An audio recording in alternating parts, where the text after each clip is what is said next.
Quite a busy morning at Settle railway station. A lot of people here. Going to be catching the train all the way up to Carlisle. We're only going up to Ribblehead for a circular walk. So Pen y Ghent on the horizon, and the rest of the town of Settle below us. Yeah, the station is always well looked after here. Lots of lovely flowers and so on planted. Always looks really, really good. So we're just looking north along the line, and it's quite a good system really, because if you can't manage the footbridge, which is fair enough, the station staff have to organise you so you actually go across the line when it's safe to do so. So it's important nobody gets stuck. And now, even more importantly, the refreshment trolley is taken across the tracks as well. So it's a very simple system, but it works well. So there's a lot of people here for this train because there's a coach just arrived for people on their day out on the Settle to Carlisle line. And there's a chap in front of us, as you often get on these trains, who's a volunteer who just enjoys going up and down the line, has a chat with people and tells them what's what, which is really good. So it's kind of an added value to the service, because it's a normal Northern Rail service, but is particularly popular with people who want to just travel the line. And it's a line that was threatened with closure many times, but people keep travelling on it.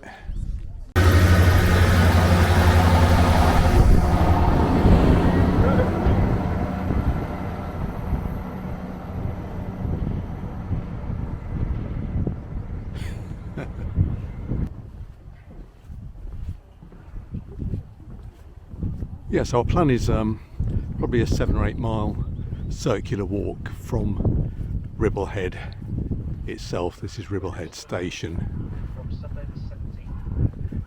and obviously heading out from here and returning here. And what are we going to do? Go over the tunnel. Go over the tunnel. So everybody knows about the viaduct here, the Ribblehead Viaduct. That's well filmed, well talked about. Drone shots coming up later. Yes. But the tunnel is perhaps less well known. But I think the only thing that concerns me about the tunnel is obviously the tunnel goes through the mountain, and we're going to go up and over the top of the tunnel. So that means some climbing, I think. So make our way across the line very carefully.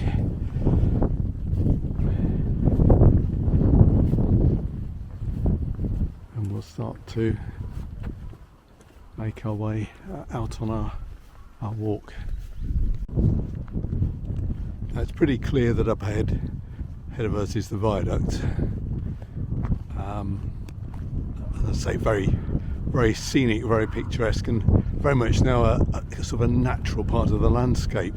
And then just below that, or in the foreground, is the station inn, and we're staying there tonight. And we've seen there are lots of other people do these YouTube videos. People like staying in the camper vans and so on in the car park. I think you perhaps pay a small fee, and I think as long as you have a meal in the pub or something later on, it's quite good value. So that's the station inn. So we're looking forward to that. And Pamela's been in there a couple of times for a glass of beer, but never stayed there. So we're staying there tonight, and then we're getting the train home tomorrow. Right, heading out past the station inn towards the viaduct. And Pamela's going to give us our walks briefing.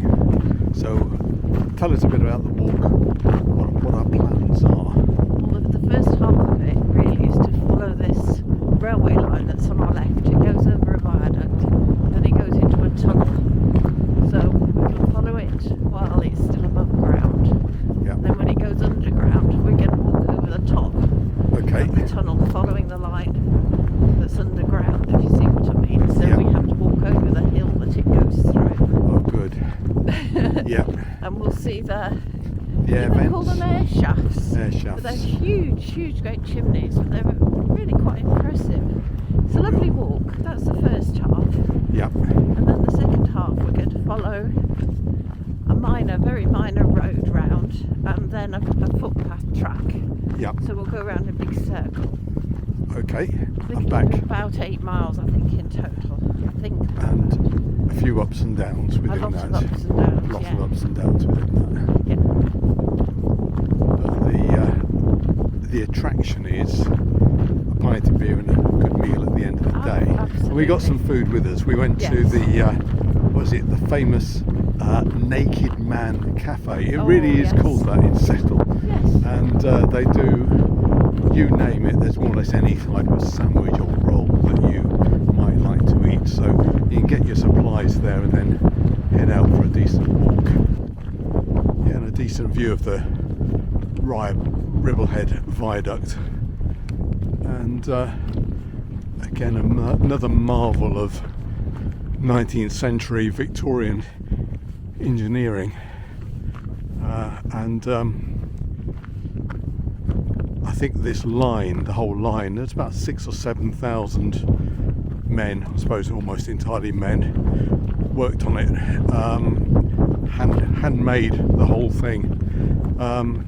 Fairly rapidly. I think in quicker time than the high-speed 2 rail line that's being constructed, or partly constructed at the moment. Yeah, they built the whole thing in, whole line from Leeds up to Carlisle, about 2 or 3 years. Just built the whole lot, just manual effort, primarily manual effort,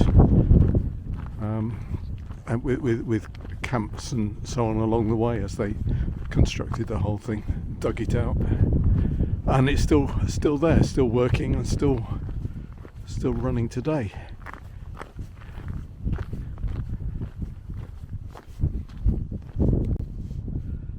This area here just below the viaduct was once the home to up to 2,000 people, mainly men but also women and children, and they lived in a sprawling sort of series of tents and shacks as they were working on the line. And there was a brickworks here and various trackways for goods and materials to be brought down, but essentially this was the base for those people working on the line. And I was reading the line was built in about 5 years, and the viaduct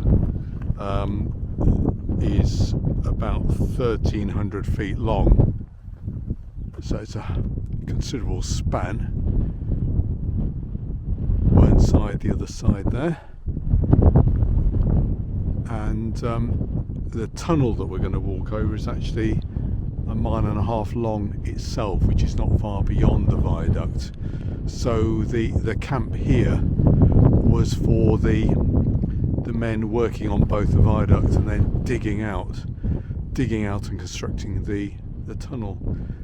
And as always, nature has returned and covered over these sort of lumps and bumps of what would have been really a small town at the time. So we walked about 1.5 miles from Ribblehead station and the viaduct, across Blea Moor, and we're going to have a little coffee break at this point, which is overlooking the entrance to the Blea Moor Tunnel. And looking roughly south, we can see Ingleborough directly ahead of us, so one of the Yorkshire Three Peaks, and then Whernside, which is the highest of the peaks, but because it's nearest to us, looks relatively modest, is over here this way, just ahead of me here. But nice clear views. But yeah, this is a good place for a cup of coffee. Advancing over the top of Blea Moor Tunnel, so the tunnel on the railway line is somewhere below us, and I think these strange features up ahead are probably spoil heaps rather than a natural feature.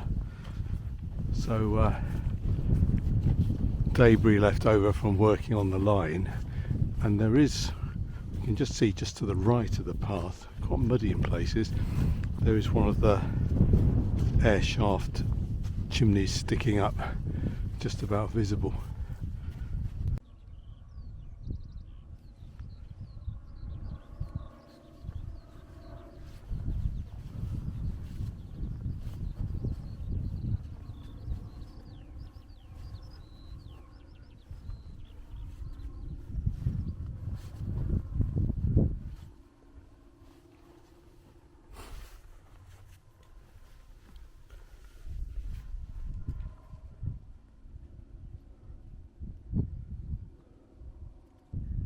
We think we're looking towards the Dent Valley, and we can see, we're still on top of the tunnel, but we can see now below us where the railway line emerges from the tunnel, and then there's a number of smaller viaducts that cross these sort of clefts in the fells, and Dent Station is somewhere in the middle ground, I suppose, which is the highest railway station in the UK. Yes, we think it is the highest one up. And you've just taken a spot height, haven't you, from the GPS, and we think we're up at about 1400 feet above sea level, something like that.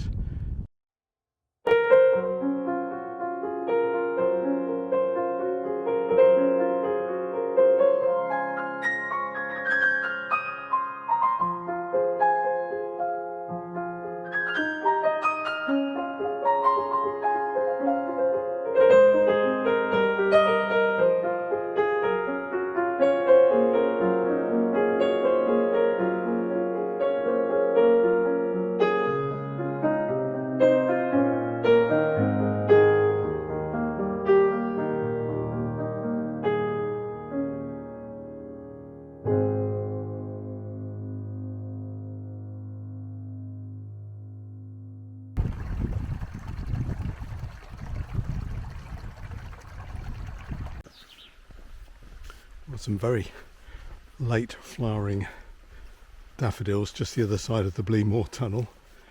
They're still in quite good shape. And then we've got to cross this farmstead or house, and we can see some geese here, which I think are guarding the property. That's why Pamela's waiting. She's waiting. These birds are not dangerous and will do you no harm. Please walk quietly through the yard of this farm. Okay, well, let's see what these geese do. They look quite friendly at the moment. The toughest challenge here is getting the gate open, I think. We'll see what the geese do. At least we're made aware that there are geese here. They're usually very good at guarding properties, geese, because they make such a racket if they're disturbed by anybody they don't know.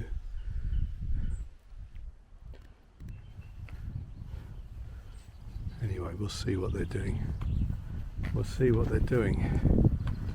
They look fairly innocuous at the moment. They're just, one's sitting down, one's preening. Oh, they're both preening themselves. And we'll let Pamela go first. Yeah, hello geese. Hello geese. Hello geese. Hello geese. There's no need to hiss. There's no need to hiss. No, there's no need to hiss. No need to hiss. That's it. That's it. That's it. That's it. There we go. So, a bit of a greeting. They had a little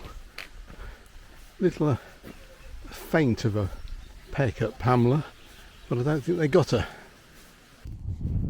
Well, we're continuing over the moorlands and starting to make our way back to Ribblehead, and we're coming off the Pennine Bridleway, and we need this footpath towards Gearstones.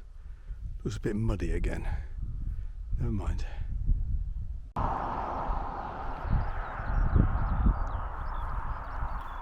yeah, final bit of the journey back is about a mile or so down this down the B road that goes up to Ribblehead. So quite busy, well, occasionally busy. There's some fast cars going by, so that's the only tedious bit. But yeah, we can see the station in ahead of us now, probably about a quarter of a mile to go. So nearly back,